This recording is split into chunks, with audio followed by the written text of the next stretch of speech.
Tayo pong lahat ay manalangin.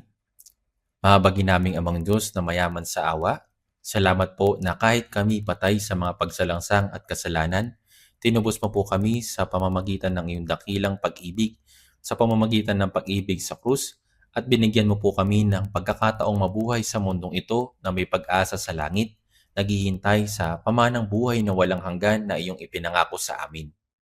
Sa mga huling araw na ito ng kasaysayan na iyong itinakda, pinagkalooban mo po kami ng buhay sa mundong ito, iniligtas kami at pinalakas kami bilang mga anak ng Diyos upang mamuhay ng matuwid, banal, na may takot sa Diyos, hiwalay sa masama at mapangulo niyang mundong ito.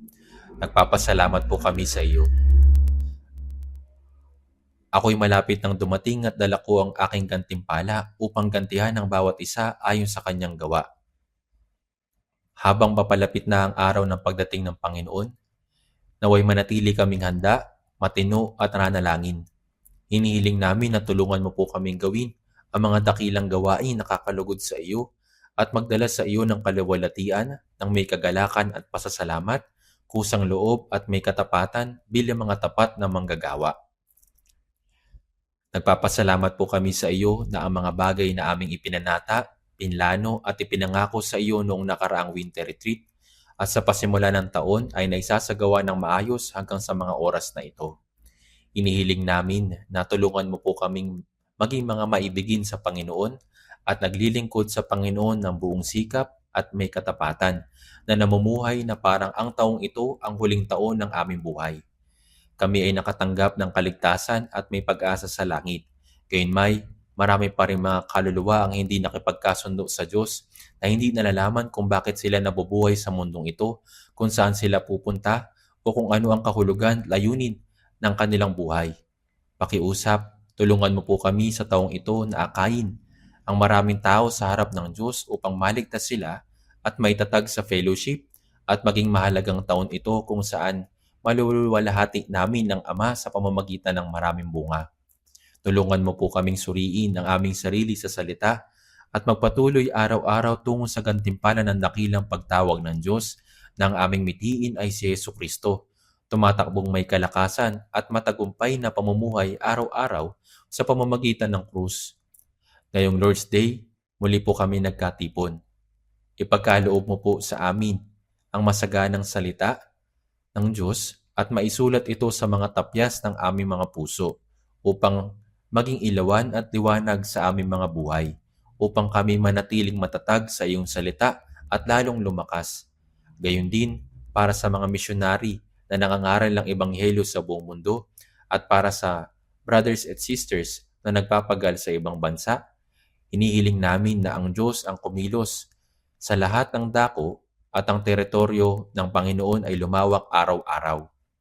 At sa oras na ito, samahan nawa kami ng Espiritu Santo at mapuspos kami ng kinakailangan at angkop na salita ng biyaya.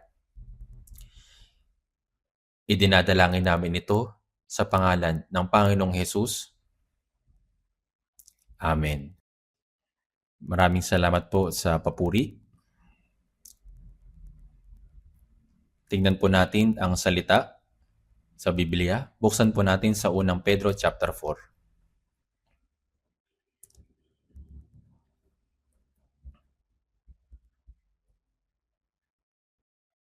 Sa unang Pedro chapter 4, verse 7, babasahin po natin mula sa verse 7 hanggang 11. Mula verse 7 hanggang 11, basahin natin sabay-sabay. Ngunit ang wakas ng lahat ng mga bagay ay malapit na. Kaya kayo'y magpakatino at magpigil sa sarili alang-alang sa iyong mga panalangin. Higit sa lahat, magkaroon kayo ng maningas na pag-ibig sa isa't isa, sapagkat na pag-ibig ay nagtatakip ng maraming kasalanan. Maging magpapatuloy kayo sa isa't isa na walang bulong-bulungan, kung paanong ang bawat isa ay tumanggap ng kaloob, ipaglingkod ito sa isa't isa bilang mabubuting katiwala ng masaganang biyaya ng Diyos. Sino man nagsasalita ay gawin iyon ng tulad sa nagsasalita ng mga aral ng Diyos.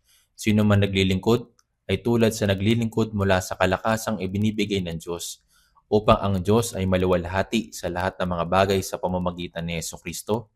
Sa Kanya ang kaluwalhatian at ang kapangyarihan magpakailanman. Amen. Mula Lunes hanggang nakaraang linggo, hanggang ngayon, si Pastor Riohan ay nangangaral ng salita sa Bible Seminar sa Gwangju Church. Maging sa oras na ito, ipinangangaral niya ang huling mensahe doon sa Gwangju Church. Sa Bible Seminar na ito, maraming bagong kaluluwa ang dumalo at nakikinig ng mabuti sa salita. Kahapon at noong isang araw, ang mensahe ng Ebanghelyo ay pinatotohanan sa loob ng 2 sesyon. Naniniwala ako na maraming tao ang nakatanggap ng kaligtasan. Umaasa ako na mananatili silang matatag sa salita hanggang sa wakas sa loob ng katawan ng Panginoon, ang Iglesia, upang sa pamamagitan nila, marami pang kaluluwa ang madadala sa Panginoon at ang kanilang buhay ay maging mahalagang buhay na nagdadala ng kagalakan at kaluwalhatian sa Ama bilang masaganang bunga sa harapan ng Panginoon. Pakiusap po, ipanalangin po natin sila. Ngayon ay ika-11 araw mula ng pasimula ang bagong taon ng 2026. Sinasabi sa Ecclesiastes chapter 3 verse 1 hanggang 2, sa bawat bagay ay may kapanahunan at panahon sa bawat bagay sa silong ng langit. Panahon upang isilang at panahon upang mamatay. Panahon ng pagtatanim at panahon upang bunutin ang itinanim. Patuloy ito nagsasalita tungkol sa mga oras at panahon. Sa madaling salita, ang ibig sabihin ng lahat ng mga panahong ito ay mayroong simula at may wakas. 11 araw na ang nakalipas nang harapin natin ang huling araw ng taong 2025. At ngayon, bagamat pasimula pa lamang ng taong ito, ay tumatakbo na tayo patungo sa katapusan. Ang kasaysayan ng sangkatauhan na itinakda ng Diyos, ang kasaysayan ng tao ay nagsimula sa halamanan ng Eden. Subalit balang araw, kapag natupad ang layunin ng Diyos, ang kasaysayan ng sangkatauhan sa mundong ito'y magwawakas. At hindi lamang ang kasaysayan ng tao na itinakda ng Diyos, kundi ang bawat isa sa atin ay may katapusan din. Magkakaroon din ng magkaibang katapusan. Pagkatapos mabuhay sa loob ng ilang dekada sa mundong ito, balang araw, kapag tumawag ang Panginoon, ang isang ligtas na Kristiyano ay dapat sumunod at magtungo sa Panginoon na may kagalakan at pagpapasalamat. Di po ba? Kaya para sa akin, meron ding katapusan ng ating buhay sa mundo ito. Noong 2025, ng nakaraang taon, may brothers and sisters ang nagkaroon ng fellowship sa isa't isa. Nakaharap ang bawat isa, iniibig ang isa't isa, at nagpagal ng magkakasama na may pagkakaisa na gaya ng ginagawa natin ngayon para sa kalooban ng Diyos sa mundong ito. Subalit, tiyak na mayroon kayong hindi nakikita ngayon. Una nilang natanggap ang pagtawag ng Panginoon at nagtungo sa harap ng Panginoon. Hindi ko alam kung ilang ligtas na Kristiyano dito sa Soul Church ang nakatanggap ng pagtawag ng Panginoon sa loob ng isang taon. Sa Gwangju Church, sa mga ligtas na Kristiyano, may tinatayang 86 hanggang 90 na beses sa isang taon na nakaranas tayo ng pangungulila sa loob ng ating mga pamilya. Kaya sa loob ng isang taon, nakita natin ang mahigit na 100 na brothers at sisters ang nagtungo na sa Panginoon. Kapag sila mga nagtungo na ng una sa Panginoon ay sumunod sa huling pagtawag ng Panginoon at pagkatapos ay pumanaw, anong uri kaya ng puso sa palagay ninyo ang mayroon sila? Wala ba silang mga bagay na pinagsisisihan na sinasabi, hindi ko dapat ginawa iyon? Kaya bilang isang ligtas na Kristiyano, para sa atin na nabubuhay na sa mga huling araw, madalas nating pinag-iisipan sa ating puso na may mga bagay tayong hindi dapat ginawa kailanman. Subalit naniniwala ako na kapag tunay na dumating na ang kamatayan, ang katotohanan ng iyon ay nagiging mas mahalaga. Kaya kahigit na makakabuti sa atin na gumawa ng matibay na pagpapasyang huwag nang gawin ang mga bagay na hindi dapat nating ginagawa sa mga huling panahong ito. May isang tao na ang pangalan ay Jonathan Edwards na siyang nagpasiklab ng dakilang pagbangon sa Amerika. Habang papalapit ang pagbalik ng Panginoon, sa kanyang puso'y nagtanong siya sa kanyang sarili, Paano dapat ako mabuhay para sa Panginoon sa mga huling panahon? Kaya naman naisulat niya ang 70 resolusyon, mga pagpapasya kung paano siya dapat mamuhay sa harap ng Diyos, at isa sa mga pagpapasyang iyon na ito. Kung iisipin kung ito na ang huling sandali ng aking buhay, anumang bagay na gagawin kung may pag-aalinlangan ay hindi ko gagawin kailanman. Sa paglipas ng pagtatapos ng taon at ngayon pumasok na tayo sa panibagong taon, marami sa atin na nagtakda ng mga resolusyon, panata sa puso, mga pangako sa harap ng Panginoon. Nagpasya tayong mamuhay ng banal, matuwid at makadiyos na pamumuhay upang sumunod sa kalooban ng Panginoon na hindi namumuhay ayon sa pagnanasa ng laman, kundi ayon sa banal na kalooban ng Diyos. May mga bagay pang hindi pa natin nagagawa, mga bagay na hindi pa rin natin mabitawan, mga bagay na hindi katanggap-tanggap sa Panginoon, mga bagay na bumabagabag sa ating budhi. Kaya sa pagpasok natin sa 2026, gumawa tayo ng matibay na pagpapasya, na itapon ang mga bagay na iyon at mamuhay sa pamamagitan ng paggawa ng mabuti na ninanais ng Panginoon. May isa pang bagay ang dapat nating pag-isipan. Kapag naharap tayo sa kamatayan, may mga bagay tayong gustong gawin. Mga bagay na sasabihin natin na dapat talaga ginawa ko iyon. Habang naharap sa bingit ng kamatayan, maaari nating isipin, wala na akong maraming oras na natitira at dapat ginawa ko ito, pero hindi ko ginawa. Subalit sila mga iniwan na tayo at pumanaw na upang makasama ang Panginoon, wala na silang magagawang anuman. Ang tanging masasabi na lang nila ay, dapat ginawa ko na ito. Subalit lumipas na ang pagkakataon. Gayunpaman, may pagkakataon pa rin tayo. Mayroon pa tayong pagkakataon sa buhay. At ito mismo ang isang pagpapala. Opo, mapapalad silang namamatay sa Panginoon. Ngunit, isa rin itong pagpapala para sa ating nabubuhay pa. Sapagkat pinagkalooban pa tayo ng pagkakataong mabuhay para sa Panginoon. Kaya dapat nating gawin ang mga bagay na iyon hanggat kaya natin. Isa pang bagay, habang tayo nabubuhay sa mga huling araw, dapat nating gawin ang buong makakaya natin para bang nararanasan na natin ang saya ng langit at ng pagdurusa sa impyerno. Sinasabi sa talata ngayong araw na ang wakas ng lahat ng bagay ay malapit na. Kaya ang pamagat ng sermon ngayong araw, ang mismong salitang ito, ang wakas ay malapit na. Ngayon, kung malapit na ang wakas, ano ang dapat nating gawin? Sa ating talata ngayon, tinuturuan tayo ng salita ng Diyos kung paano dapat mamuhay ng mga Kristiyanong ligtas ngayong malapit na ang wakas. Sa panghuli, sinabi ni Jesus sa Marcos chapter 1 verse 15, naganap na ang panahon at malapit na ang kaharian ng Diyos, kayo magsisi at manampalataya sa Ebanghelyo. Sinasabi dito naganap na ang panahon at malapit na ang kaharian ng Diyos. Mula sa panahon ng dumating si Jesus, sa kanyang unang pagdating, tayo nabubuhay na sa mga huling araw, sa huling panahon. Dahil dito, ang mga apostol ng mga sinaunang iglesia ay nagbigay ng maraming turo at babala patungkol sa mga huling araw na ito. Ipinapahayag nila na ang Panginoon ay malapit nang dumating, lalo na sa unang Korinto chapter 16 verse 22. Ngayon, tingnan po natin sa ating mga Biblia. Sa unang Korinto chapter 16 verse 22.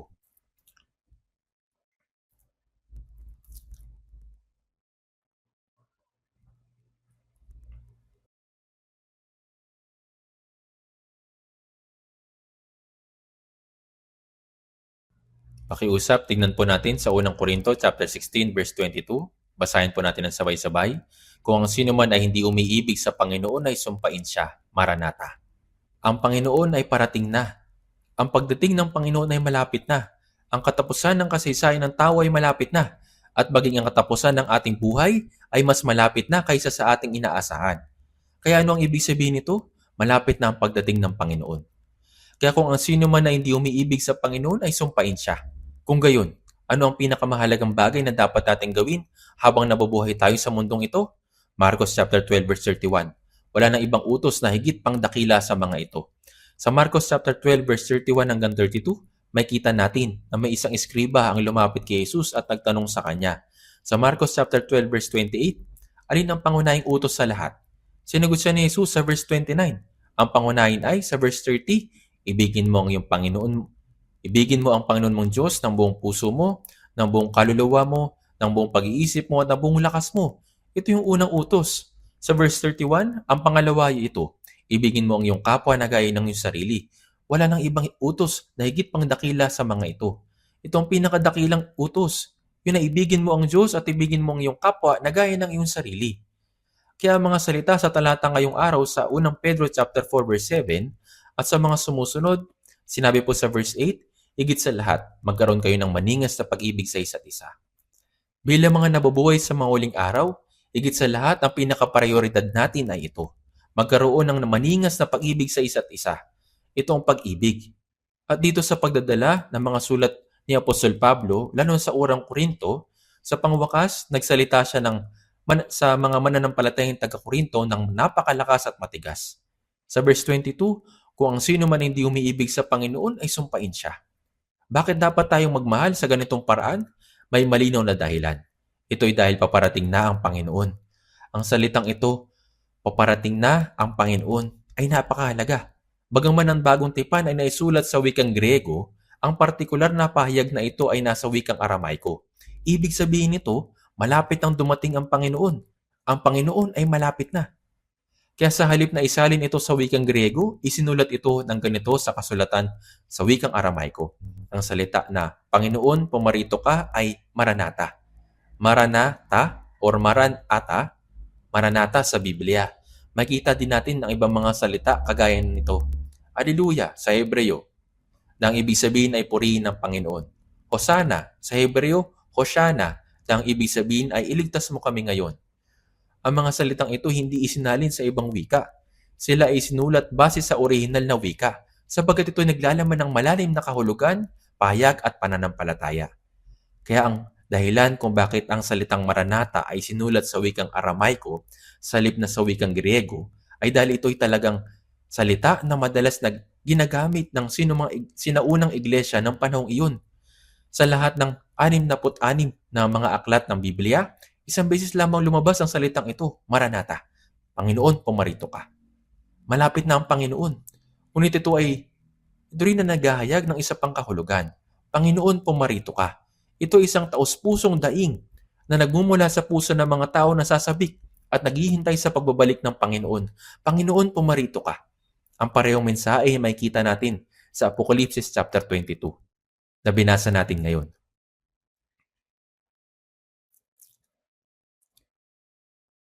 Pareho po ito nakalagay.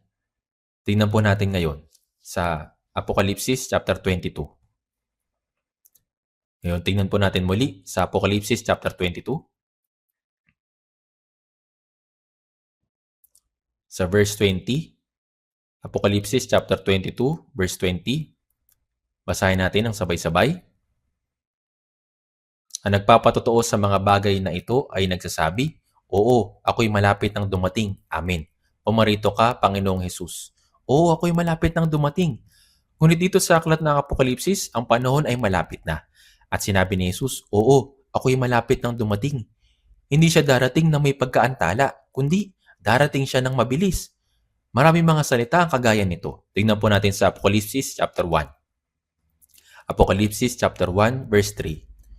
Apokalipsis chapter 1 verse 3. Sinasabi po doon, Mapapalad ang bumabasa at ang nakikinig ng mga salita ng propesiya at tumutupad ng mga bagay na nasusulat dito, sapagkat ang panahon ay malapit na. Anong panahon ang tinutukoy dito? Ibig sabihin nito na ang panahon ng ikalawang pagdating ni Jesucristo ay malapit na. Kapag ang panahon ng kanyang pagbabalik ay malapit na, paano dapat tayo mamumuhay? Sinasabi na ang mga nagbabasa, nakikinig at mga tumutupad ng salita ay mapalad. Pagbabasa, paikinig at pagtupad. Ang pagsunod sa salita ng Diyos ay umiibig sa Diyos. Kung ang sino man ay hindi umiibig sa Panginoon, ay sumpain siya. Maranatha. Habang papalapit tayo sa panahon ng pagbabalik ng Panginoon sa panahong ito, dapat mas lalo nating ibigin ang Diyos. At ang pag-ibig sa Diyos ay nangangahulugang pagsunod sa salita ng Diyos. Dito, mula sa 7 pagpapala sa aklat ng Apokalipsis, ang unang pagpapala ay matatagpuan sa Apokalipsis chapter 1 verse 3 na sinasabi, mapapalad. Mapalad ang bumabasa at ang nakikinig ng mga salita ng propesiya at tumutupad ng mga bagay na nasusulat dito. Ito'y tumutukoy sa mga umiibig sa Diyos. Ngayon, tignan po natin muli sa Apokalipsis chapter 22. Apokalipsis chapter 22, sinasabi po doon, sapagkat ang panahon ay malapit na. Sa verse 7, ako'y malapit ng dumating. Mapalad ang tumutupad ng mga salita ng propesiya ng aklat na ito. Ito ang ika-6 na pagpapala mula sa 7 pagpapala. Mapalad ang tumutupad ng mga salita ng propesiya ng aklat na ito. At ako'y malapit ng dumating. Kung gayon, bakit kailangan natin tuparin ang mga salita ng propesiyang ito? Dahil ang Panginoon ay malapit ng dumating. Sinasabi nga, kapag ang isang ibon ay malapit ng mamatay, ang huni nito ay napakalungkot. Kapag isang tao ay malapit ng mamatay, ang kanyang mga salita ay tapat. Ang Diyos ay nagagalak sa mga tapat. Dahil ang salita ng Diyos ay totoo. Ang pamumuhay ayon sa katotohanan ay pamumuhay ng tapat. Sa ganitong paraan, ang pagtupad sa salita ng Diyos ay isang pagpapala. Habang ang araw ng pagbabalik ni Jesucristo ay papalapit na, sa mga huling araw na ito, dapat tayong maging mga taong sumusunod sa salita ng Diyos ng higit sa anumang panahon. Ang mga sumusunod sa salita ng Diyos ay siyang umiibig sa Diyos. Sunod po sa verse 12. Basahin po natin ito ng sabay-sabay. Sinasabi sa Apokalipsis chapter 22 verse 12, ako'y malapit ng dumating at dala ko ang aking gantimpala upang gantihan ang bawat isa ayon sa kanyang ginawa. Ako'y malapit ng dumating at dala ko ang aking gantimpala upang gantihan ang bawat isa ayon sa kanyang ginawa. Kapag dumating si Jesus, bawat Kristiyanong ligtas ay babaguhin sa isang maluwalhating katawan at tatayo sa harap ng Panginoon. Gayunpaman, kapag tumayo tayo sa harapan niya, hindi lahat ay magiging pareho. Sa 2 Korinto chapter 5 verse 10, sapagkat tayong lahat ay kailangang humarap sa hukuman ni Kristo upang bawat isa ay tumanggap ng kabayaran sa mga bagay na ginawa niya sa pamamagitan ng katawan, maging mabuti o masama. Gaya na nakasulat sa 2 Korinto chapter 5 verse 10, hindi ito ang huling paghuhukom. Ang paghuhukom sa harapan ng malaking tronong puti na magdadala sa impyerno. Ito ang hukuman ni Kristo. Ito isang plataporma para sa mga gantimpala. Dapat nating tandaan at huwag kalimutan ang kaluwalhatian ay magkakaiba. Depende kung paano ako namuhay at kung ano ang aking hinanap matapos maligtas. Kung paano ang kaluwalhatian ng araw at ang kaluwalhatian ng buwan at ang kaluwalhatian ng mga bituin ay magkakaiba sa isa't isa. Kaya ang mga salitang ang panahon ay malapit na at ako'y malapit ng dumating ay paulit-ulit na binabanggit dito. Ngayon, tingnan po natin yung kasunod na bahagi sa verse 20. Basahin po natin ang verse 20 ng isa pang beses, Apokalipsis chapter 22 verse 20. Ang nagpapatotoo sa mga bagay na ito ay nagsasabi, oo, ako'y malapit ng dumating. Amen. Pumarito ka, Panginoong Jesus. Oo, ako'y malapit ng dumating. Subalit may ibang tao na maaari magsabi, hindi, 2,000 taon na nakalipas mula noong panahon ng unang iglesia nang sabihin ni Jesus na siya'y darating. Subalit, hindi pa rin siya dumarating. Sa 2 Pedro chapter 3 verse 9, na gaya ng kabagalang itinuturing ng iba. Pwedeng may mga tao magsabi ang pagdating ng Panginoon ay napakabagal. Ganito ang iniisip ng ibang mga tao. Gayunpaman, ano pong sinasabi sa 2 Pedro chapter 3? 2 Pedro chapter 3 verse 9, hindi mabagal ang Panginoon tungkol sa kanyang pangako. Ito'y nasa 2 Pedro chapter 3 verse 9. Hindi mabagal ang Panginoon tungkol sa kanyang pangako na gaya ng kabagalang itinuturing ng iba, kundi matyaga sa inyo na hindi niya ang ibig na sino man ay mapahamak, kundi ang lahat ay dumating sa pagsisisi. Mula sa pananaw ng Panginoon, ang isang araw sa Panginoon ay parang 1,000 taon, at ang 1,000 taon ay parang isang araw. Si Jesus ay namatay sa krus, muling nabuhay at umakyat sa langit. Siguro mga AD 33. Sa panong iyon, nang siya umakyat mula sa bundok ng mga olibo, sinabi sa pamamagitan ng anghel sa Gawa chapter 1 verse 11, itong si Jesus na dinala sa langit mula sa inyo ay darating na gaya rin ng inyong nakitang pagpunta niya sa langit. Subalit hindi pa naman nakakalipas ang 2,000 taon. Hindi pa nakakalipas ang 2,000 taon mula nang umakyat si Jesus sa langit. Sinabi ng Panginoon, ang isang araw sa Panginoon ay katulad sa 1,000 taon at ang 1,000 taon ay tulad sa isang araw. Kaya mula sa pananaw ng Panginoon, wala pang 2 araw ang lumilipas. Bakit ganito katagal nagtsatsaga ang Diyos? Ito'y upang walang kahit isang tao ang mapahamak at lahat ay maligtas.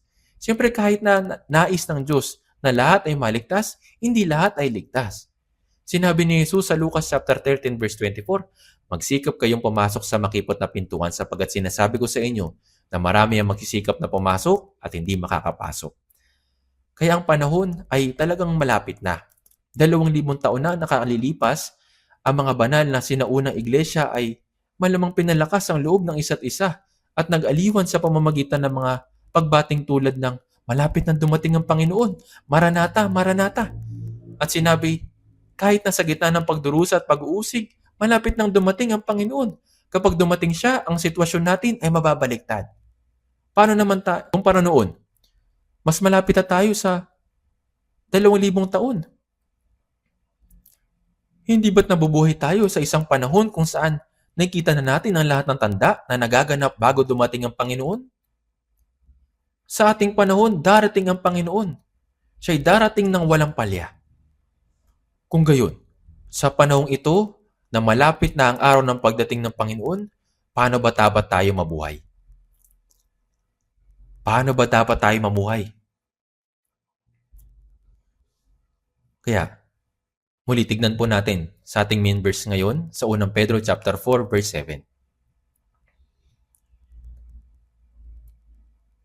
Unang Pedro chapter 4 verse 7. Ngunit ang wakas ng lahat ng mga bagay ay malapit na. Yamang ang wakas ng lahat ng mga bagay ay malapit na. Paano ba dapat tayo mamuhay? Kaya na nakasulat dito sa unang Pedro chapter 4 verse 7, kaya kayo magpakatino at magpigil sa sarili alang-alang sa inyong mga panalangin. Una, magpakatino at magpigil sa sarili alang-alang sa inyong panalangin. Sa unang Pedro chapter 5 verse 8, sinasabi, ang diablo na inyong kaaway ay tulad ng leyong gumagala at umuungal na umahanap ng kanyang malalapa. Dapat tayo magtagumpay araw-araw sa pamamagitan ng krus at digmaan laban sa ating sarili, sa sanlibutan, sa masamang diablo, sa mundong ito. Ngunit, hindi ito dahil sa malakas ang ating kalooban. Sa Galatia chapter 2 verse 20, ako'y pinakong kasama ni Kristo at hindi na ako nabubuhay, kundi si Kristo ang nabubuhay sa akin. At ang buhay na kinabubuhay ko ngayon sa laman ay kinabubuhay ko sa pamamagitan ng pananampalataya sa anak ng Diyos, na sa akin ay nagmahal at nagbigay ng kanyang sarili dahil sa akin. Patay na ako. Sa Lucas chapter 14 verse 27, sino mang hindi magpasa ng kanyang sariling krus at sumunod sa akin na hindi maaaring maging alagad ko. Hindi siya karapat-dapat. Anong ibig sabihin na pasanin ang krus araw-araw? Nangangahulugang itong pagbagsak at pagsuko ng aking kalooban, katigasan ng aking ulo, aking likas sa pagkamakasalanan at ang sarili sa harapan ng salita. At kahit na hindi ito tugma sa aking pag-iisip, kahit na hindi ko nauunawaan, kapag ako'y naghintay at sumunod sa salitang iyon, iyon ay pagpasan ng krus at pagsunod sa Panginoon.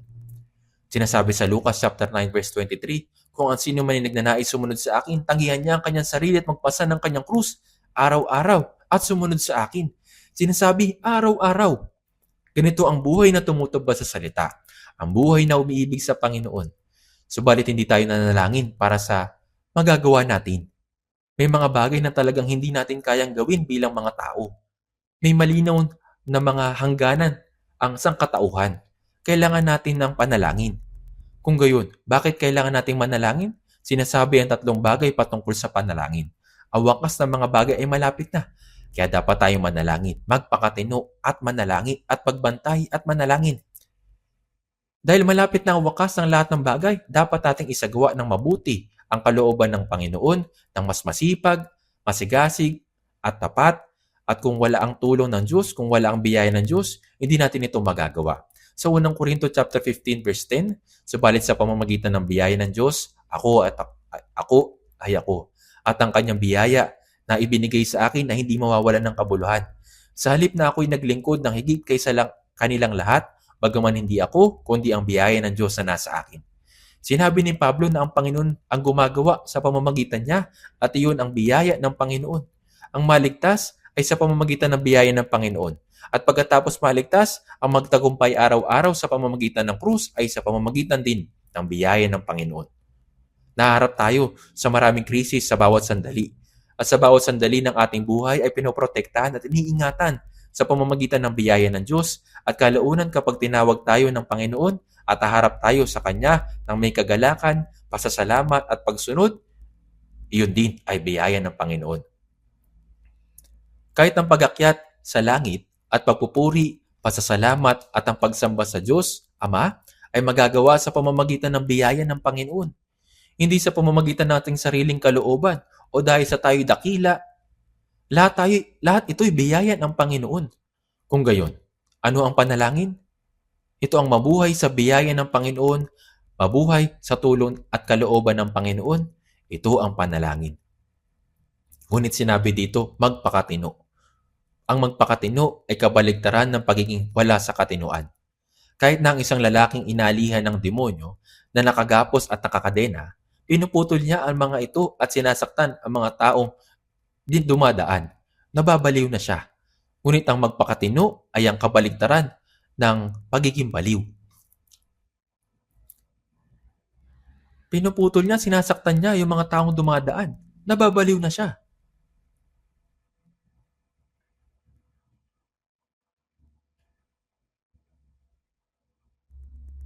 Nababaliw na siya kapag ganun.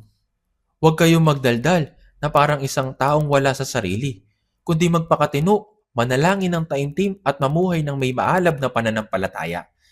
Ang panalangin ay hindi isang bagay na maaari mong gawin o hindi gawin. Ito'y utos ng Panginoon. Pagkatapos sinasabi nito, magpakatino at manalangin. Ang magpakatino ay nangangahulugang kontrolin at pigilan ng sarili. Ang isang lasing ay walang pagpipigil sa sarili. Kaya ang orihinal na salitang magpakatino ay kabaligtaran ng pagiging lasing. Nangangahulugang itong disiplina sa sarili. Ang panalangin ay hindi isang mungkahi o panghihikayat. Hindi ito opsyonal. Ito'y utos ng Diyos. At kung hindi mo susundin ang utos na ito, ito'y nagiging kasalanan. Kaya sinabi sa unang Samuel chapter 12 verse 23, bukod dito, saganang akin. Huwag nawang mangyari sa akin na ako'y magkasala laban sa Panginoon sa paghinto sa panalangin para sa inyo. Ang paghinto ng panalangin ay kasalanan. Ang gawin ng mga bagay na sinabing huwag gawin ay kasalanan. Subalit ang hindi paggawa ng mga bagay na dapat gawin ay kasalanan din. Kung nalalaman natin ang mabubuting gawa, ngunit hindi natin ito ginagawa, ito rin ay kasalanan. At anumang hindi mula sa pananampalataya ay kasalanan. Dapat tayo manalangin, subalit hindi naman tayo nanalangin. Ito'y kasalanan. Ipinakita sa atin ni Jesus ang halimbawa ng panalangin.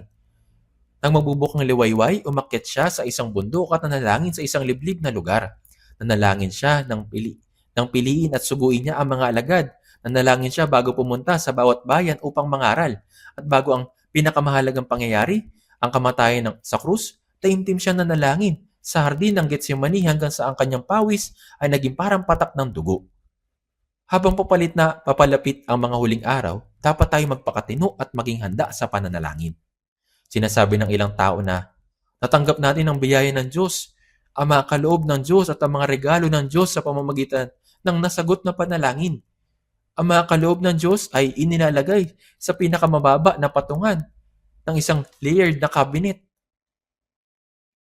Para bang isang cabinet na nasa pinakababa. Upang mapasa akin ang kaloob na iyon, sa pinakamababa ng lagayan, kailangan kong lumuhod. Ganyan ang kaloob ng Diyos. Sinasagot ng Diyos ang mga panalangin at pinahihintulutan ng Diyos ang mga nananalangin na tamasahin ng kanyang mga kayamanan. Nang si Jesus ay taimtim na nanalangin sa hardin ng Getsemani, bago siya nanalangin ay nakiusap siya sa tatlong alagad.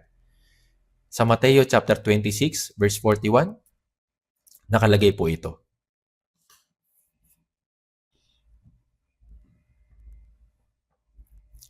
Tingnan po natin sa Mateo chapter 26 verse 41. Basahin po natin ang sabay-sabay dito.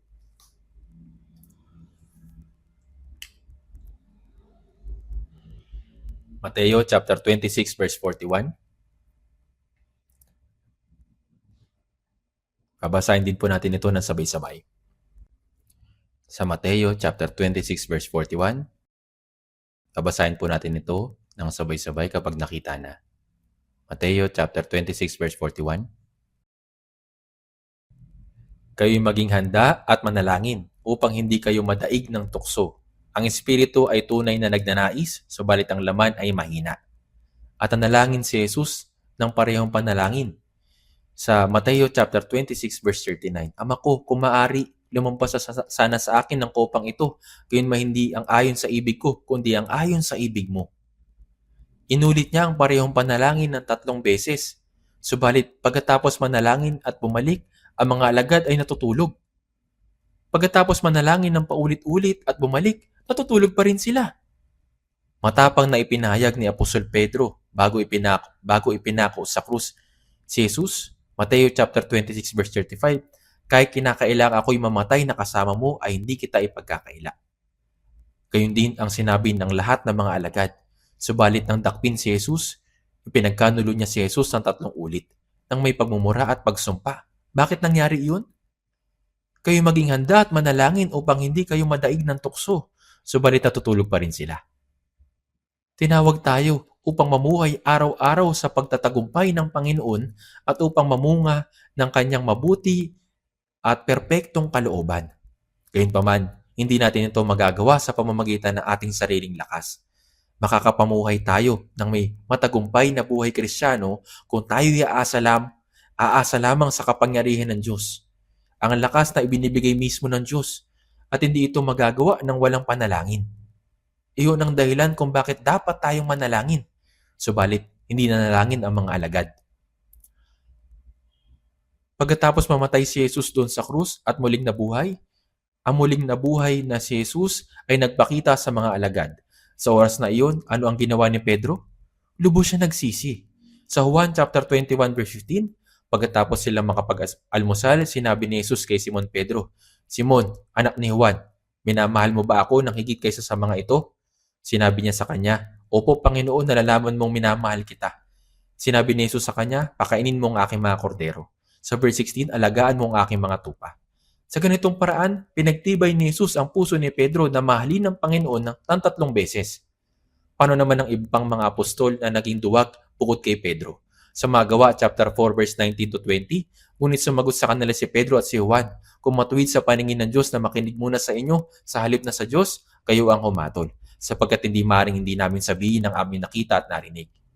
Nagpatotoo rin sila sa muling pagkabuhay ng Panginoon. Itinaya pa nga nila ang kanilang buhay, anumang pag-uusig ang dumating at lahat sila'y naging martir. Nang panong iyon, lubos na nagsisi si Pedro sa kanyang pagkakamali. Mali ang hindi manalangin. Dahil isipin mo, kahit na taimtim na nanalangin ng Panginoon, sa mismong sandaling iyon, natutulog ang mga alagad. Pagkatapos niyan, kapag tinitignan natin ang mga aklat ng mga gawa, naging gaya ng si Pedro, nagtatla siya ng oras para manalangin at taimtim siyang nanalangin. Tignan po natin sa mga Gawa, chapter 1, verse 14. Tignan muna natin sa verse 13 hanggang 14. Mga Gawa, chapter 1, verse 13.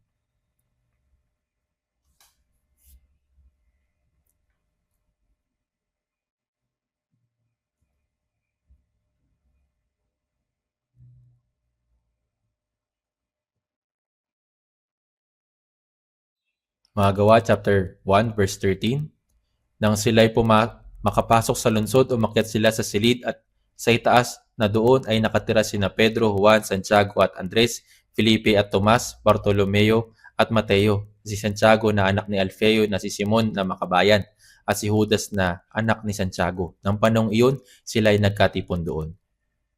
Sama-samang itinalaga ng lahat ng mga ito ang kanilang sarili sa panalangin, kasama ang mga babae at si Maria na ina ni Jesus at ang kanyang mga kapatid.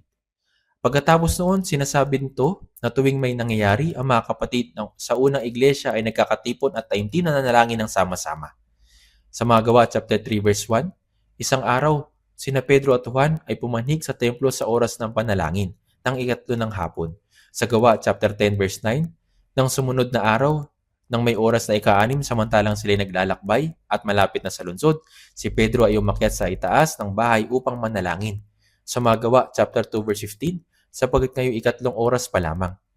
Sa mga panahong iyon, siya ay nananalangin at inialay ang kanyang sarili sa panalangin. Sa pamamagitan ng mga kapatid sa unang iglesia na naglagay ng kanilang sarili sa panalangin, ang Diyos ay gumawa ng makapangyarihang gawa. Kailangan natin itong pag-isipan.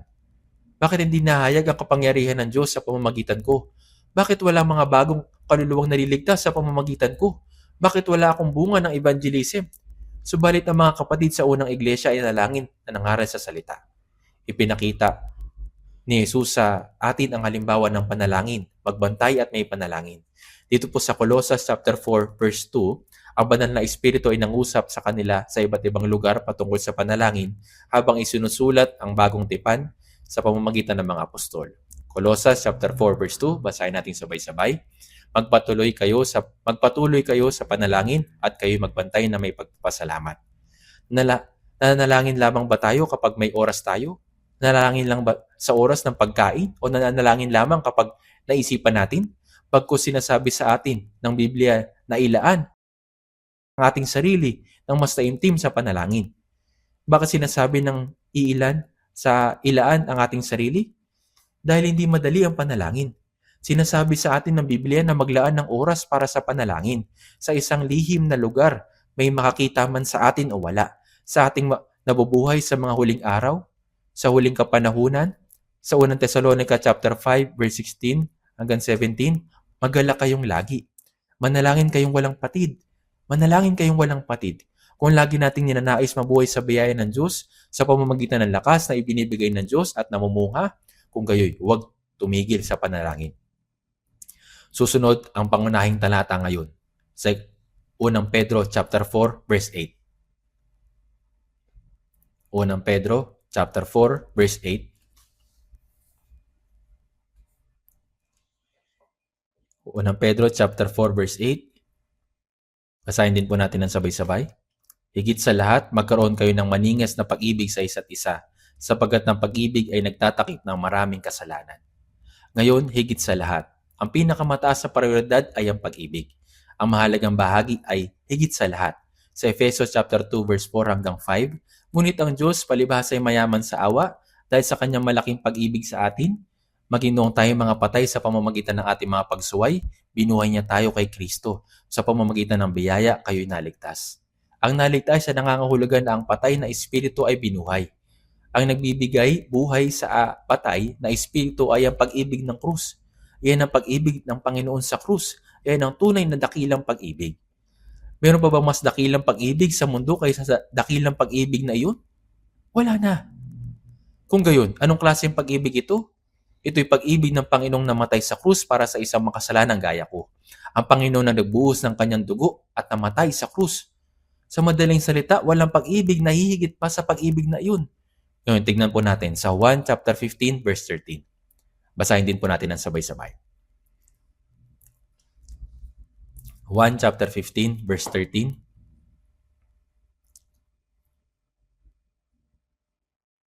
1 chapter 15 verse 13. Basahin natin sabay. Wala nang may higit pang dakilang pag-ibig kaysa rito, na ibigay ng isang tao ang kanyang buhay dahil sa kanyang mga kaibigan. Wala nang higit pang pag-ibig kaysa ibigay ang buhay para sa isang kaibigan. Si Jesus ay dumating sa mundong ito bilang kaibigan ko. Ginawa niya akong kaibigan niya at sa huli ay namatay sa krus bilang kahalili ko. Sa madaling salita, nangangahulugang ito na wala nang hihigit pang pag-ibig sa mundong ito kaysa sa pag-ibig na ito. Yun ang pag-ibig sa krus. Ang dakilang pag-ibig na yun ay isang pag-ibig na lumalampas sa hangganan ng kaalaman at pangunawa ng tao. Mari tayong tumingin sa isa't isa at gumawa ng mga hula tungkol sa ibang tao. Halimbawa, ito ang susunod na gagawin ko ng taong iyon. Maging sa pagitan ng mag-asawa nag-iibigan o mga tao nagmamahalan, mari nating asahan ng isa't isa. Kung gagawin iyon ng ibang tao, sa susunod magkakaroon sila ng ganitong uri ng reaksyon. Ito ang uri ng pag-ibig na gumagana sa loob ng hangganan ng kaalaman, isang predictable love. Kung may nagpakita ng kabaitan sa iyo at binibigyan ka ng pabor, anong nararamdaman ng iyong puso? Nagpapakita rin ito ng kabaitan sa kanila, ngumiti sa kanila at kumilos ng mabait. Tama po ba? Subalit, kung sinasaktan ka nila, sinasaktan ang pride mo at binabaliwala ka, anong mararamdaman mo? Susunod, maaari ding asahan ang iyong reaksyon. Sinasabi ng bata, mahal talaga ng nanay at tatay ko ang isa't isa. Pero minsan, mahal nila ang isa't isa at sa ibang pagkakataon nag-aaway sila. Subalit, mahuhulaan ko kung ano mangyayari. Alam ko nang sasabihin ni nanay at tatay. Ngunit parehong may sasabihin sina nanay at tatay. O ang aksyon na ito ay magaganap pagkatapos ng isang ito. Kahit na mapagmahal na tao, si nanay at tatay at maayos ang relasyon, habang lumalaki ang mga bata, nalalaman nila kung ano ang sasabihin at gagawin ng nanay at tatay nila at kung ano magiging kasunod na reaksyon ng nanay at tatay nila. Walang palya. Ito'y pag-ibig na nasa hangganan ng kaalaman, hindi pag-ibig na nag-uumapaw sa hangganan ng kaalaman. Subalit, paano naman ang pag-ibig ni Kristo? Iniibig maging ang mga kaaway. So Roma chapter 5 verse 6, sapagkat kung tayo may hina pa. So Roma chapter 5 verse 8, kung tayo mga makasalanan pa. Sa verse 10, sapagkat kung noon ngay tayo mga kaaway. Ito ang pag-ibig ni Kristo na namatay sa krus sa halip natin. May higit pa bang pag-ibig kaysa rito? Gaano kalinaw ang limitasyon ng mga tao? Ang pag-ibig ng tao ay hindi walang hanggan. Ang dalawang tao ay nagpapakasal at namumuhay na magkasama dahil minamahal nila ang isa't isa. Ilang taon kaya nito? Ilang taon po? 100 taon ba? Hindi ito nagtatagal ng 100 taon. Mag-aasawa ka at mamamatay siya. Ganito ang buhay sa mundo. Kapag nawala ka na dito sa mundo, matatapos na ang pag-ibig na yun. Subalit ang pag-ibig ng Diyos ay walang hanggan. Wala itong katapusan. Isa pa, iniibig lamang natin ang mga taong gusto natin. Nilalayuan naman natin ang mga ayaw natin. Wala tayong pakialam sa kanila. Limitado lang ang sakop nito. Subalit ang pag-ibig ng Diyos, malawak ito. Napakalawak. Napakalawak. Tingnan natin sa Efeso chapter 3. Efeso chapter 3. Higit sa lahat ay mag-ibigin kayo sa isa't isa. Sa Efeso chapter 3 verse 17 hanggang 19. Basahin po natin din ng sabay-sabay. Efeso chapter 3 verse 17 hanggang 19.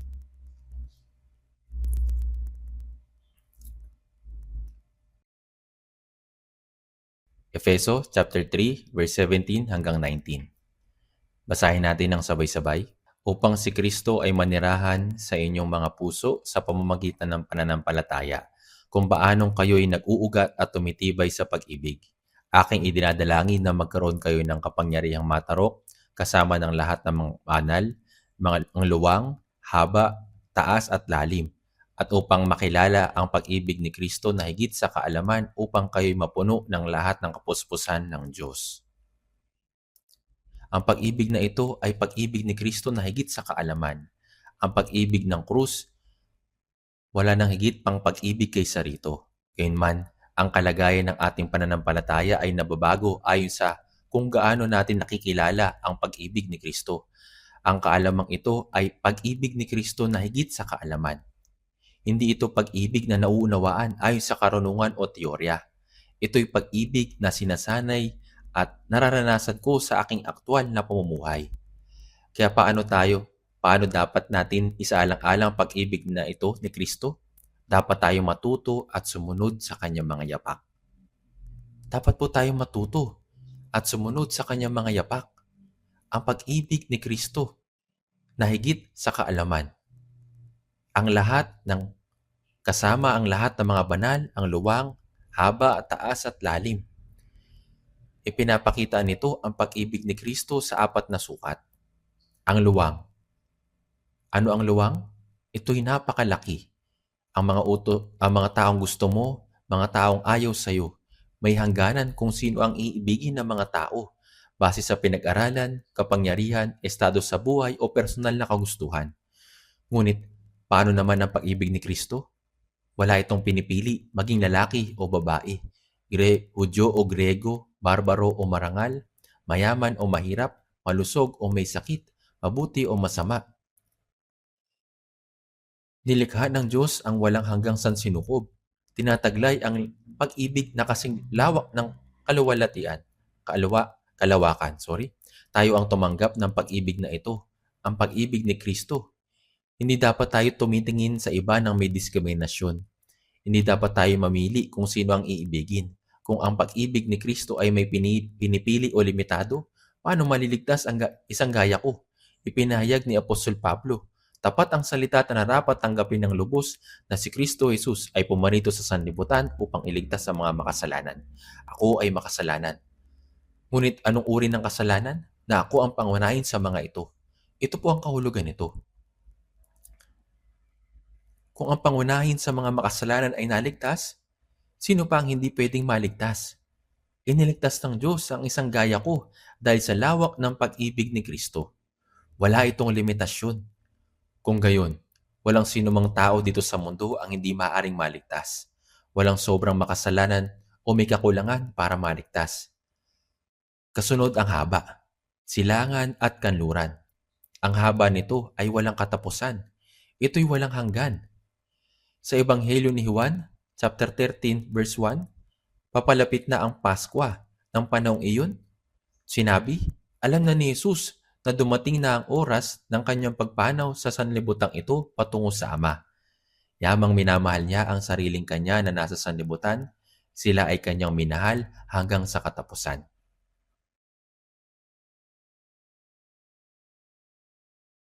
Yung haba nito ay walang katapusan, walang hanggan. Sila ay kanyang minahal hanggang sa katapusan. Tingnan po natin sa Biblia. Sa Juan chapter 13 verse 1. Sa Ebanghelyo ni Juan chapter 13 verse 1.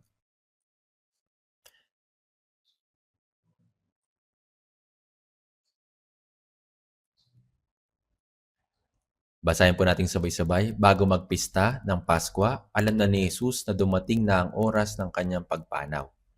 Sa sanlibutan ito, patungo sa Ama, yamang minamahal niya ang sariling kanya na nasa sanlibutan. Sila ay kanyang minahal hanggang sa katapusan. Sila ay kanyang minahal hanggang sa katapusan. Maging doon sa mga hindi pa naliligtas, ninanais niya ang kaligtasan nila at may tiyagang naghihintay. Hanggang kailan? Naghihintay ang mabagal sa pagagalit na Diyos? Maghihintay siya hanggang sa ang taong iyon ay magsisi, mapakinggan ng ebanghelyo at maligtas. Maghihintay siya hanggang kamatayan. Paano naman ang mga naligtas na? Kahit na magkasala tayo at magkamali dahil sa ating kahinaan, sa oras na maligtas ang isang tao at maging anak ng Diyos, minamahal niya sila hanggang katapusan. Inaalala niya sila hanggang sa katapusan. Ang pag-ibig ng Diyos ay walang hanggan, walang katapusang pag-ibig. Paano naman tayo?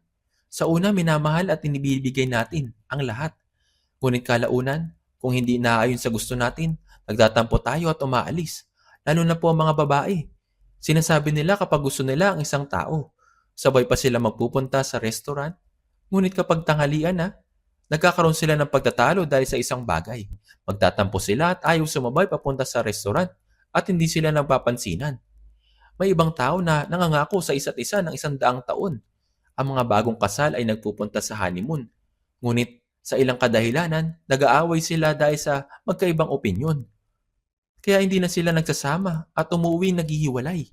Nagdi-divorce pa ang iba. Ang pag-ibig ng tao ay hindi nagtatagal. Kahit gaano pa man ito katagal, matatapos ito sa kamatayan. Ngunit ang pag-ibig ng Diyos ay hindi gaya ng pag-ibig sa mundo. Walang hanggang pag-ibig. Ito ang landas ng pag-ibig ni Kristo. Ang pag-ibig na higit sa kaalaman, walang hanggan. Kaya nasusulat, sila ay kanyang minahal hanggang sa katapusan. Iniibig tayo ng Diyos ng walang hanggan, maging sa langit. Tayo na mga tao na nakatanggap ng walang hanggang pag-ibig. Kung gayon, ano ang dapat nating gawin? Ang pag-ibig na tinanggap natin ay dapat sanayin habang nabubuhay tayo dito sa mundo. Bago tayo magtungo sa langit, dapat nating maranasan ang buhay sa langit dito sa mundo. Gaya sinasabi sa Lucas chapter 17 verse 20 hanggang 21, ang kaharian ng Diyos ay hindi darating na may mga palatandaang makikita at hindi rin nila sasabihin, tignan ninyo, narito o naroon, sapagkat masdan ninyo, ang kaharian ng Diyos ay nasa inyo. At sinabi sa aklat ng Roma, sapagkat ang kaharian ng Diyos ay hindi ang pagkain at pag-inom, kundi ang pagiging matuwid, kapayapaan at ang kagalakan sa Espiritu Santo. Roma chapter 14 verse 17. Ito ang kagalakan. Ito po ang kagalakan. Habang nabubuhay tayo sa mundong ito, dapat nating tamasahin ng langit, maranasan ng langit at kalaunan papasok sa langit. Sa ano kaya maihalin tulad ang langit? Walang galit doon. Iginagalang at iniibig natin ang isa't isa. Kung ganito nabubuhay ang mga tao sa langit, paano naman tayo dapat mabuhay sa mundo? Ano man ang pagkakamali o pagkukulang kapag nagsisi isang tao, dapat nating patawarin at takpan ang mga kahinaan. Gayunpaman, kung ang isang taong tinubos ni Kristo ay namumuhay sa puot, pagtalikod sa isang tao nagdulot sa kanila ng malaking kawalan o kahirapan, ano ang mangyayari kapag pumaot na sila sa langit? Habang papalapit na ang katapusan, dapat nating pagbulayan ang relasyon natin sa Diyos. Pag nilayan natin ang ating sarili na iisip, ang mga araw ay bilang na at malapit na ang wakas. Tama ba ang relasyon ko sa Diyos? Ito ba'y relasyon ng kagalakan? Mayroong problema ba sa aming fellowship? Dahil ang Diyos ay galit sa kasalanan. Kung mayroong lihim na kasalanan, paulit-ulit na kasalanan, o kung hindi tayo banal o malinis, napagtatanto natin na hindi ako dapat maging ganito. Hindi ako maaaring pumunta sa Diyos ng ganito. Kaya sinasayos natin ang relasyon sa Diyos. At ano pa? Itong relasyon natin sa iba. Wala na akong sapat na panahon pa bago magtungo sa Panginoon. Hindi na kailangang mamuhay pa sa alitan ng laban sa iba o tumalikod sa kanila. Ako muna dapat ang lumapit. Ako muna ang dapat na makipag-ayos at humingi ng kapatawaran. At dapat akong patawarin. At dapat kong patawarin ng kanilang mga kapintasan. Gayon ang pag-ibig. Kung titignan natin muli sa talata, sa kasunod po sa Efeso chapter 3 verse 17 hanggang 19, inilarawan nito ang pag-ibig ng Diyos sa apat na aspeto. Ito ay luwang, haba, at anong kasunod? Ang taas. Sinasabi nito, ang taas na ang pag-ibig na nagtaas sa atin ng mga hamak at mababa hanggang doon sa kaharian ng Diyos. Nang mapasa atin ng pag-ibig ni Kristo, tayo naging pinakamataas na nilalang. Hindi na po tayo mababa pa. Tayo mga anak ng Diyos.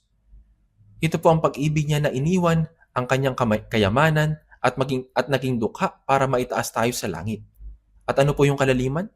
Nang tayo nasa pinakamababa, nakatakda para sa impyerno, si Jesus ay bumaba sa pinakamababang kalaliman maging sa kamatayan upang akuin ang ating mga kasalanan at ibigin tayo. Dito sa mundo, gumagamit tayo ng mga kagamitang medikal para makita ang mga sakit sa loob ng ating katawan at maging sa operasyon sa pamamagitan ng endoscope ay naisasagawa natin. Gayunpaman, walang medical technology sa mundo na makakaputol at makapagpagaling sa mga sugat na nakatago sa pinakamalalim na bahagi ng ating espiritu. Hindi po nila ito kaya. Subalit si Jesus inalis ang mga tanikala na ng kasalanan na isinalin sa lahat ng salinlahi at binunot ang mga malalalim na sugat at mga sama ng loob na nadulot ng iba na nakatanim sa ating puso. Tungkol ito sa kamalian ng mga magulang. Hindi ang kagalang-galang nilang panig. Pwede mong isipin na hindi dapat ako mabuhay sa gayon. Sa paglaki ko, hindi ako mabubuhay gaya ni nanay o ni tatay. Subalit hindi mo namamalayan sa iyong paglaki at pag-aasawa, nakikita mo na ang parehong pattern sa buhay ng iyong mga magulang na sumasalamin sa iyo. Bakit ganun? Sa kadahilanan na nanatili ang mga bagay na iyon bilang sugat. Dahil hindi pa ito nare-resolba. Inuulit ang parehong kamalian. Ang mga ito ay naisasalin sa lahat ng salinlahi. Subalit sino ba ang bumaba sa kalalimang bahagi ng ating mga puso upang pagalingin ang bakas ng mga sugat ng kasalanan at bakas ng pinsala? Ito'y si Jesus. Ito ang Panginoon na nagmahal sa akin hanggang sa dulo ng kamatayan doon sa krus na nagpasa ng lahat kong kasalanan at siyang pumasok sa aking puso sa pamamagitan ng aking pagsisisi at pananampalataya. Ang Diyos na nagpahilom ng mga sugat sa aking puso mula sa pinakamababang kalaliman. Siya ang Panginoon. Kaya ang pag-ibig ni Kristo ay pag-ibig na lumalampas sa kaalaman. Ito hindi isang bagay na maaari nating hulaan. Ito ang pag-ibig ni Kristo na lumalampas sa lahat ng ating inaasahan. Tayo ang tumanggap ng pag-ibig na ito na nakakaunawa kung gaano kaluwang at kahaba at kataas at kalalim ito. Bilang mga nakatanggap ng gayong pag-ibig, dapat tayong kumilos ayon sa mismong pag-ibig na iyon. Higit sa lahat, dapat ating ibigin ng malalim ang isa't isa. Ano mangyayari kung pamumuhay ang isang ligtas sa mundong ito na hindi nilutas ang alitan, hindi pagkakaunawaan, pag-aaway at paghihiwalay at pagkatapos ay nakita ang Panginoon?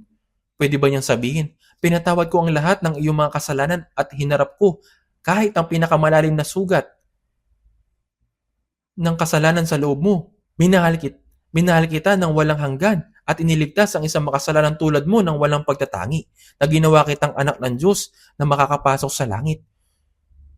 Subalit, bakit mo tinatanggihan, sinasalungat at tinatalikuran ng taong iyon dahil lang sa hindi mo siya nagusto? Bakit ka pumunta rito nang hindi nalulutas ang usaping iyon? Hindi kaya gayon ang sasabihin ng Panginoon? Kaya naman, habang papalapit na ang katapusan ng panahon, pinag-iisipan natin ang ating relasyon sa Panginoon at ang relasyon sa iba.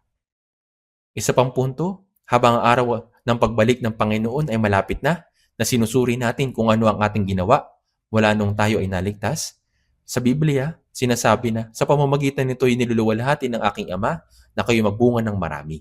1 chapter 15 verse 8. Ang pinakalayunin ng buhay sa mundo ng isang ligtas sa Kristiyano ay binanggit sa 1 Corinto chapter 10 verse 31.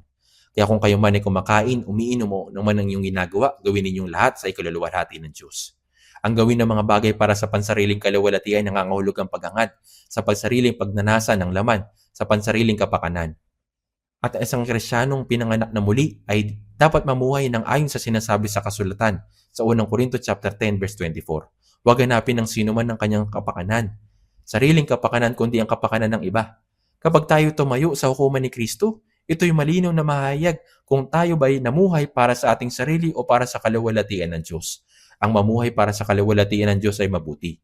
Ang mamuhay lamang para sa ating sariling kapakanan ay kasamaan. Gaya po nasusulat sa 2 Corinto chapter 5 verse 10, sapagkat tayong lahat ay kailangang humarap sa hukuman ni Kristo upang bawat isa ay tumanggap ng kabayaran sa mga bagay na ginawa niya sa pamamagitan ng katawan, maging mabuti o masama. Kaya kapag ang wakas ay dumating at tayo tumayo sa harapan ng Panginoon, pag-iisipan natin kung anong papuri ang ating matatanggap o anong pagsaway ang ating matatanggap at kung ano ang ating ginawa pagkatapos na tayo maligtas. Ang pinakamahalagang pagsusuri ay kung tayo ba'y namuhay para sa kaluwalhatian ng Diyos o hindi. Ito po yung pinakamahalagang pagsusuri na kailangan po natin sa ating sarili. Kung namuhay ba ako para sa kaluwalhatian ng Diyos o hindi.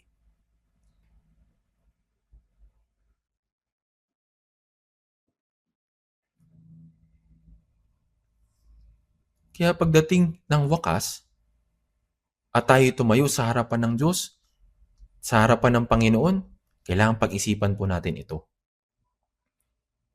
Suriin kung tayo ba'y nabuhay para sa kaluwalhatian ng Diyos o hindi. Kailangan po natin suriin ito ng maigi sa ating sarili bago tayo humarap sa Panginoon. Makakatanggap tayo ng papuri at mayroong makakatanggap ng pagsaway. At kung ano ang ating ginawa pagkatapos na tayo maligtas. Ito po yung pinakamahalagang pagsusuri. Ngayon, tignan po natin sa 1 Corinto chapter 3 mula verse 10 hanggang 15.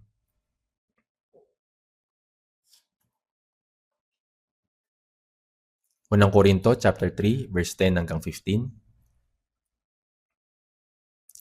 Ayon sa biyaya ng Diyos na ibinigay sa akin, na tulad sa isang matalinong tagapagtayo, inilagay ko ang pinagsasaligan at iba ang nagtatayo sa ibabaw nito.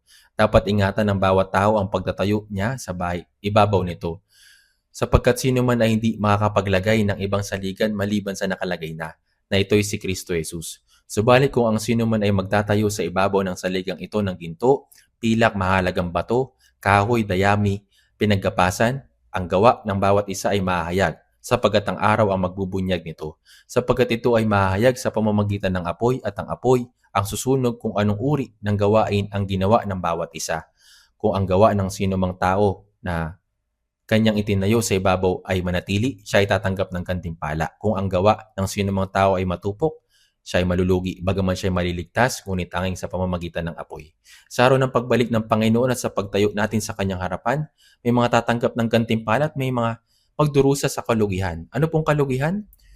Ikaw na masama at tamad na alipin, sinabi sa Mateo chapter 25 verse 26. Ano naman po yung gantimpala? Magaling, mabuti at tapat na alipin. Ang Biblia ay nagtuturo tungkol sa gantimpala at kalugihan. May mga nagtayo ng ginto, pilak, mahalagang bato, kahoy, dayami, pinaggapasan. Subalit ang kahoy, dayami at pinaggapasan ay matutupok. Kaya nasusulat sa 1 Pedro chapter 1 verse 24, ang lahat ng laman ay gaya ng damo. At ang lahat ng kaluwalhatian nito ay gaya ng bulaklak ng damo. At sa Isaías chapter 40 verse 8, ang damo ay natutuyo at ang bulaklak ay malalanta. Ngunit ang salita ng Diyos ay mamamalagi magpakailanman. Tanging ang mga ginawa lamang ayon sa salita ng Diyos ang mananatili. Ano ang ginto? Sa kasulatan, ang ginto ay kumakatawan sa kaluwalhatian ng Diyos. Ang pilak ay kumakatawan sa pagtubos. Ang pagmahalagang bato ay kumakatawan sa mga ligtas na mananampalataya na may takot sa Panginoon. Kaya mga nagtatayo ng kanilang mga tahanan sa pamamagitan ng ginto, pilak at mahalagang bato. Ang kahoy, dayami at pinagkapasan ay matutupok. Subalit ang ginto at pilak mahalagang bato ay hindi matutupok ng apoy. Sila ay mananatili maging sa langit magpakailanman. Ang buhay na kinabubuhay natin para sa kaluwalhatian ng Panginoon ay magpapatuloy hanggang sa walang hanggan. Meron pong isang architect ang naglaan ng kanyang buong buhay sa pagtatrabaho para sa isang malaking construction company. Nang siya'y matanda na at magre-retiro na, pagkatapos sa mahabang panahon ng tapat na serbisyo, malaki ang kanyang naiambag sa kumpanya. Bago ang kanyang pagre-retiro, ang may-ari ng construction company ay lumapit sa kanya at nagsabi, "Malapit ka na magretiro at sa loob ng maraming taon, nakapagtayo ka ng mga kahangahangang gusali. Bago ka umalis, meron akong huling kahilingan. Nais ko na magtayo ka ng isang bahay bilang iyong obra maestra."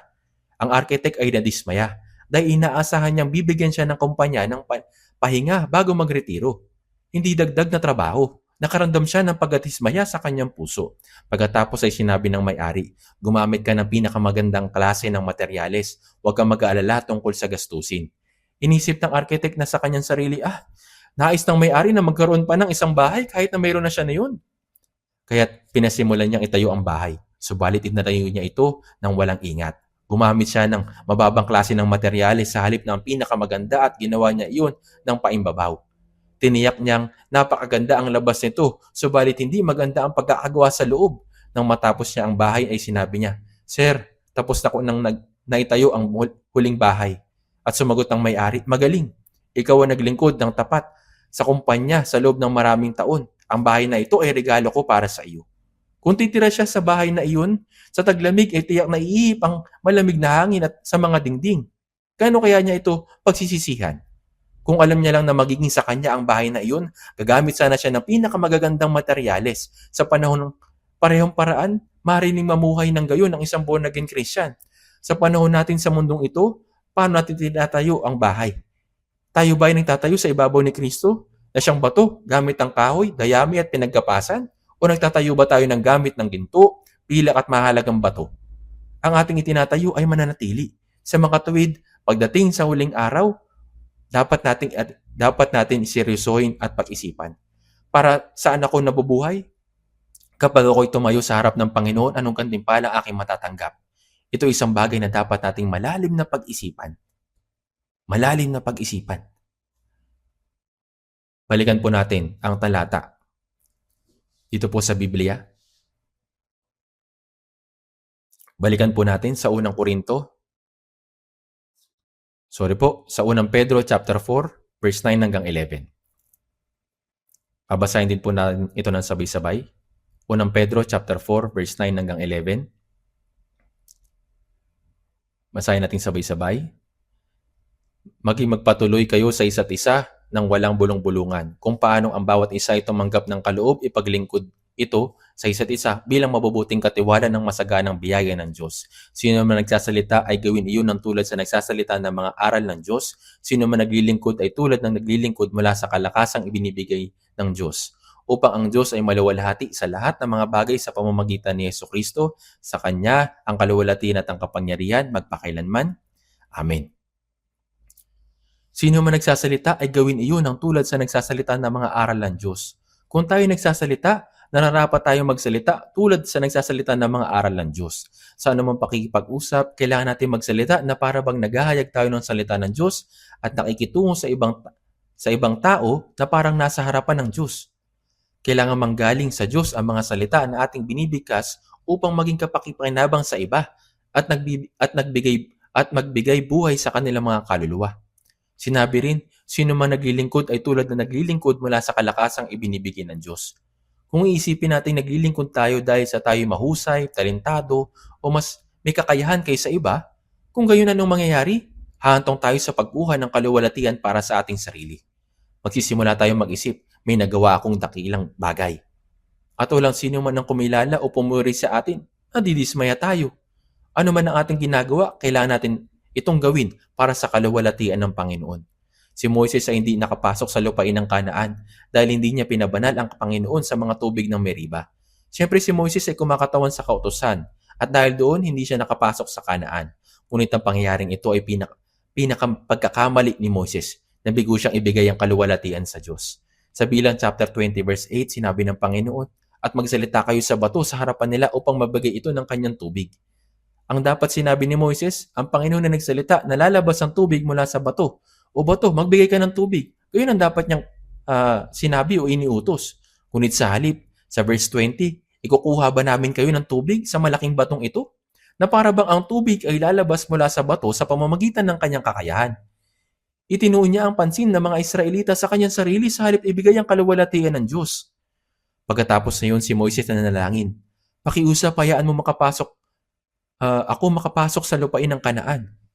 Ngunit ang Panginoon ay nagalit sa akin dahil sa iyo at hindi ako pinakinggan. Kaya sinabi ng Panginoon sa akin, huwag ka na magsalita pa sa akin tungkol sa bagay na ito. Hindi ka makakatawid sa Jordang ito." Bakit ganito ang kanyang sinabi? Dahil itinago niya ang kaluwalhatian ng Diyos. Sa mga Gawa, chapter 12, verse 23, sinabi ng mga Israelita kay Herodes para itaas siya, "Tinig ng Diyos at hindi ng tao." Agad siyang sinaktan ng isang anghel ng Panginoon sapagkat hindi niya ibinigay ang kaluwalhatian sa Diyos. Si Haring Herodes ay si Herod Agrippa I. Sinabi ng Biblia, siya kinain ng mga uod at namatay. Ano man ang gawin ng Kristiyano, gawin natin sa pamamagitan ng biyaya ng Panginoon. Ito'y biyaya ng Panginoon. Tayo nagbibigay ng mga kaloob na ibinigay ng Panginoon at ng kanyang biyaya. Noong panahon ni David, ang mga Israelita ay nag-alay ng dakilang handog gamit ang kanilang mga material na bagay at salapi upang itayo ang templo. Sapagkat ang lahat ng bagay ay nagmula sa iyo at ang sa iyo ay aming ibinibigay sa iyo. Ang salapi na ibinigay mo sa akin, ang puso na ibinigay mo sa akin, ang oras na ibinigay mo sa akin, ang talento na ibinigay mo sa akin, ang lahat ng ibinigay mo sa akin ay hindi sa akin kundi sa Panginoon. Kapag nais kong gamitin ng Panginoon, ibibigay ko ang aking buhay sa iyo.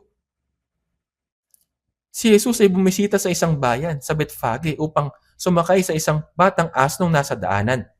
At sa kanya ay sinabi, "Pumunta kayo sa nayong nasa tapat ninyo at kaagad sa inyong pagpasok doon ay matatagpuan ninyo ang isang nakataling batang asno na hindi pa nasasakyan ng tao. Kalagayan at kunin niyo iyon. At kung may magsabi sa inyo, bakit niyo ginagawa ito? Sabihin niyo, kailangan ito ng Panginoon at ipadadala niya agad rito." Hinihilan nila ito at nagtatanong ang may-ari. Ang ilan ay nakatayo roon nagsabi sa kanila, "Anong ginagawa ninyo? Na inyong kinakalagat ng batang asno." Sila'y sumagot, ayon sa sinabi ni Jesus, kailangan ito ng Panginoon. At kanilang pinayagan sila. Siya'y pumasok sa lungsod ng Jerusalem sakay ng batang asno at nagpuri ang maliliit na bata. "Hosana, Hosana," na mayroong mga sanga ng puno ng palma. Ito inaisulat sa lumang tipan. Sa Mateo chapter 21 verse 5, sabihin ninyo sa anak na babae ng Zion, "Tignan mo, ang iyong hari ay dumarating sa iyo, mapagpakumbaba at nakasay sa isang asno at isang batang asno na anak ng babaeng asno." Siyempre po ito po'y anino lamang. Ang pagbabalik ni Jesus ay isang anino na naghahayag ng una sa kanyang pagdating bilang hari ng mga hari. Ang lahat ng nasa akin ay sa Panginoon, maging ang aking buhay ay sa Kanya. Kaya sa unang Korinto chapter 6 verse 19 hanggang 20, "O hindi ba ninyo nalalaman na ang inyong katawan ay templo ng Espiritu Santo na nasa inyo, na tinanggap ninyo mula sa Diyos, at kayo hindi sa inyong sarili, sapagkat kayo binili sa isang lang halaga, kaya't luwalhatihin ninyo ang inyong katawan, ang Diyos." Sa unang Korinto chapter 10 verse 31, "Kaya kung kanuman ay kumakain, umiinom, o anuman ang inyong ginagawa, gawin ninyong lahat sa ikaluluwalhati ng Diyos." Kung mananatili ito, mabuti ito. Kung gusto kong makapakitang gilas, gusto kong mapuri, gusto kong maluwalhati, kung ilalagak natin ang ating puso sa mga bagay na ito po'y masama. Mabuti at masama. Kaya sa 2 Korinto chapter 5 verse 10, sapagkat tayong lahat ay kinakailangang humarap sa hukuman ni Kristo. Ang hukuman ay bima sa Grego. Ito'y podium o platform. Ang sino mang naligtas ay dapat tumayo sa harapan ng Panginoon pagkatapos siyang mabago at sa maluwalhating katawan sa pagdating ng Panginoon. Gayunpaman, saan tayo dapat tumayo? Sa podium. Dapat nating ipag-isipan ang ating buhay pagkatapos ng kaligtasan. Paano ang relasyon sa pagitan ng brothers at sisters? Paano ang fellowship sa Diyos? Dahil malapit na ang katapusan ng panahon. ang relasyon sa pagitan ko at ng Diyos, ang relasyon sa pagitan ko at ng mga kapatiran, ang relasyon ko sa pagitan ko at ng mga tao, at ang gantimpala, kaluwalhatian at korona na ibibigay sa akin kapag ako'y tumayo sa harapan ng Panginoon. Anong uri ng kaluwalhatian ang ibibigay sa akin? Hindi pa ako nabubuhay para sa kaluwalhatian ng Panginoon. Kung gayon ang iniisip mo, may pagkakataon ngayon. Ngayong taong 2026, may bagong taon para sa atin. Dahil dito, masasabi natin, dahil sa bagong taon, ang taong ito ay maaaring maging taon upang makatanggap ng gantimpala sa halip na sumpa. Para dito, umaasa ako na paglilingkuran natin ng Panginoon ng buong puso at buong pagmamahal upang ang taong ito ay maging taon na walang pagsisisi. Tayo po ay manalangin. Banal at mahabaging Amang Diyos, mahabaging Diyos na naligtas sa amin, kami na nakatakdang mamatay dahil sa aming kasalanan at kasamaan, ngunit naligtas sa pamamagitan ng dakila at kamanghamanghang pag-ibig ni Kristo, na dumanak ang dugo at namatay doon sa krus, at kami ay ginawa mong iyong mga anak. Ikaw na nangako ng korona ng kaluwalhatian na walang pagkasira at walang kupas. At ikaw ay nagbigay sa amin ng pagkakataon na mabuhay sa mundong ito sa mga huling araw para sa lahat ng iyong nilikha. Mula sa unang Pedro chapter 4 verse 7 hanggang 11 ay napagbulayan namin kung paano kami dapat mabuhay. Pakiusap, hayaan niyo po kaming mabuhay bilang mga tapat na lingkod ng Panginoon dito sa mundo at pangunahan mo kaming maluwalhati ang Panginoon sa pamamagitan ng maraming bunga. At pakiusap, bigyan mo po kami ng biyaya na sinundan pa ng ibang biyaya sa bawat saglit at sa lahat ng gawain. At nawa, hayaan niyo po kaming mamuhay ng may kagalakan at pasasalamat. Sa pangalan ng Panginoong Hesus, ito po ang aming dalangin. Amen.